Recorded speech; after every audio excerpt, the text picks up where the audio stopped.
O STF retoma nesta terça-feira o julgamento pode levar a descriminalização do porte de maconha para uso pessoal com os votos restantes dos ministros Luiz Fux e Carmen Lúcia.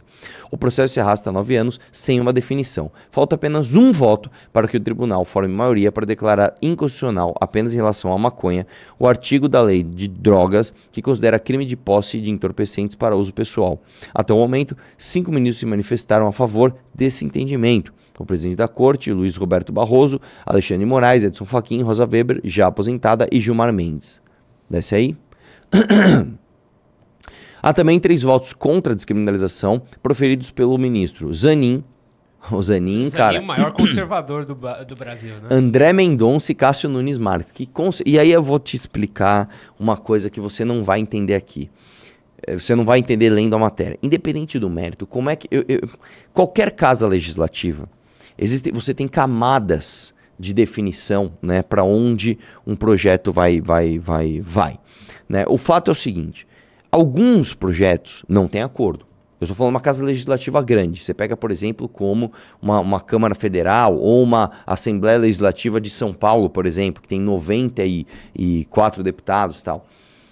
Às vezes não tem acordo. Às vezes é uma pauta onde, sei lá, é muito cara à esquerda, muito cara à direita, então eles brigam e aí o governo sempre ganha. É assim que funciona, tá? Só que na maioria das vezes tem acordo. As pessoas se conversam, os líderes se conversam. Faz o seguinte, eu sou contra o PL, eu vou discursar contra, mas eu não faço oposição. E aí você deixa um outro meu passar depois que não interfere na sua base. Beleza, e assim as coisas vão. Numa corte onde você tem 11 ministros, velho, você não está falando de 513 deputados. Você não está falando de 81 senadores. Você não está falando de 94 deputados estaduais. Você está falando de 11 ministros. São 11, velho. 11. Cara, um time de futebol.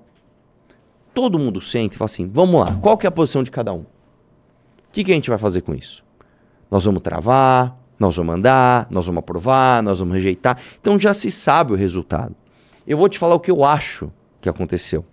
Provavelmente o Zanin, o Mendonça e o Cássio Nunes sentaram e falaram, olha, como a gente foi indicado pelo Bolsonaro, como a gente já magoou muito a galera, né, que escolheu o presidente que nos escolheu, é bom para nós marcarmos uma posição contrária, mas a gente sabe que tem maioria então para aprovar, então a gente vota contrariamente, vocês votam a favor e a gente sabe que a pauta vai passar. É isso que acontece, tá?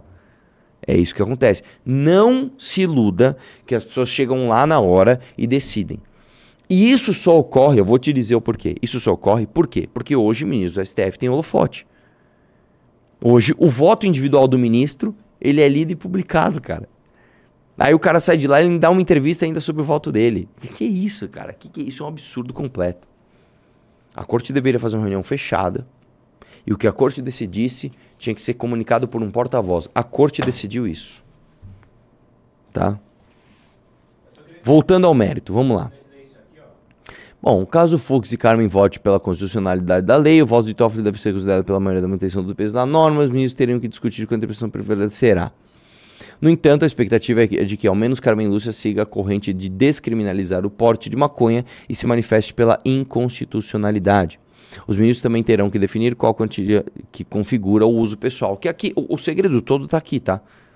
O segredo todo não é se... Eu vou dar um exemplo para você, esdrúxulo. Eu vou elevar isso ao absurdo. Vamos supor que alguém pegou e pôs de zoeira um baseado no seu bolso. Aí você pega e tira. Aí fica um resquício de maconha no seu bolso.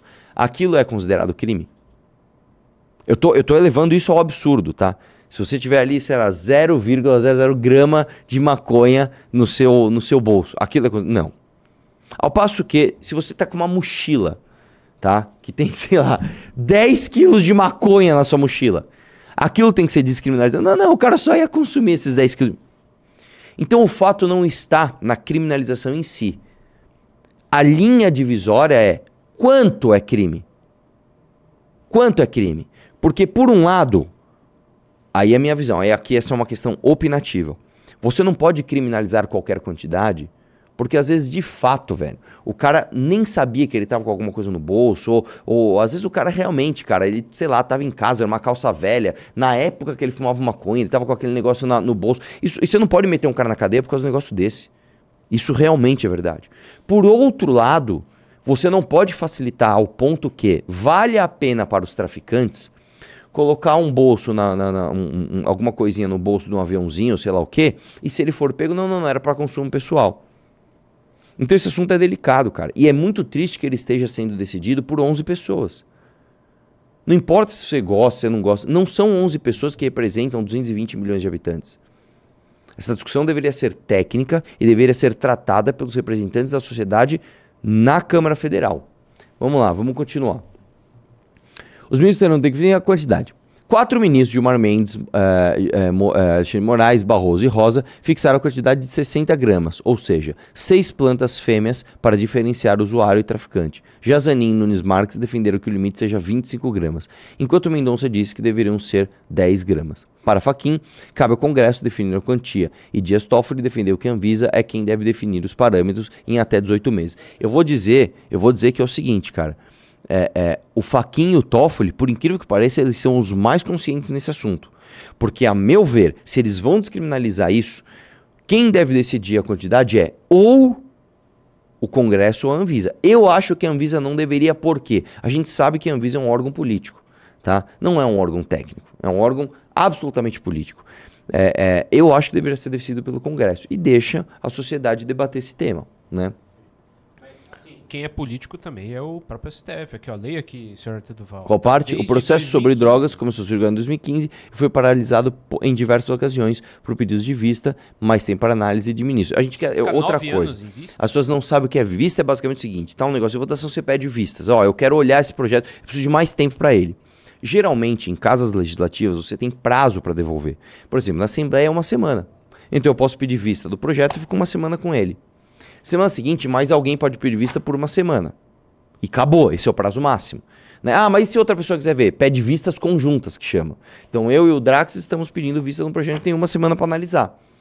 Né? Eu não lembro agora, depende do projeto, na Câmara chega a ter vista de 90 dias, um negócio assim. Né? Depende da especificidade do negócio, mas você tem prazo. Nem o Supremo não tem, cara. O cara pede vista e já era, inclusive em processo criminal. Então, tipo assim, o Maluf é corrupto? Eu não sei. Deixa eu ver com calma isso aqui, ó.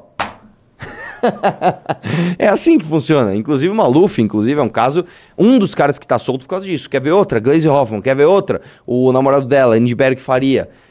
Quem mais outro aí dos recordistas? Aécio Neves. Enfim, são vários, né? São vários. E é isso, cara. Eu quero realmente saber a opinião do chat. Essa eu tô curioso. Você acha que tem que descriminalizar ou você acha que tem que continuar criminalizado qualquer quantia? Você já sentiu um merda numa discussão? Alguém que eventualmente fala com você e você, meu Deus, eu não entendi o que o meu adversário falou. Essa pessoa acredita nos maiores absurdos, mas eu não tenho argumento pra rebater. Nem sequer eu tenho coragem de rebater, ou eu vou encontrar as palavras, eu fiquei nervoso. A ideia de criar, vamos dizer, lideranças como Kim, como Guto, como Faustino, faz parte desse processo, mas é muito maior. É a ideia de que você, no teu espaço de convivência, na tua faculdade, na tua igreja, no teu trabalho, consiga convencer as pessoas. O lance da Academia Valete serve justamente pra isso. Imagina eu estar próximo de você pra poder te treinar. Imagina eu estar próximo de você e te trazer conhecimento sobre humanidade, sobre cultura, direito. E ensinar a falar em público, lições de liderança, de oratória. A ideia de ter esse conhecimento todo junto e agregado pra você é justamente a ideia de eu construir liderança ao redor do Brasil. Se você confia no nosso trabalho e acha que a gente funciona bem, vem assistir a nossa aula online. Vamos ter uma aula ao vivo. E lá você decide se isso aqui vale a pena ou não. Se o conteúdo for bom pra você, e se você acreditar de fato que todo o nosso trabalho anterior foi bom e o que a gente pode fazer ainda melhor, talvez tenha chegado a tua vez. Te aguardo lá na aula.